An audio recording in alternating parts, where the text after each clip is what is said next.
Most of these men don't know how periods work.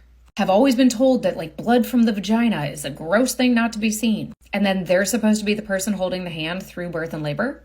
We've either got to do a much better job preparing husbands and men and partners to be that support person. So I want to be very clear. I am not critiquing this creator. She is wonderful and this video is wonderful. But I want to add on something and talk about why it's so important for men or your partner, the non-birthing partner, to also be as educated as possible and to do the research on their own without relying on the person giving birth to explain everything to you. When my wife was pregnant with her first child, I went to every single OB appointment with her, went to every single class with her, read books, watched YouTube videos, and every time I'd learned something that was completely not taught to me in school, I'd tell her. And about a third of the time, she was like, "What?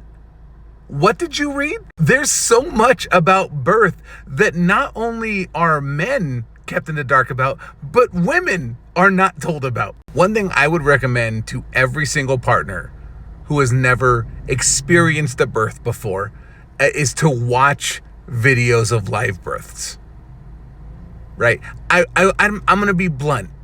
It's not something.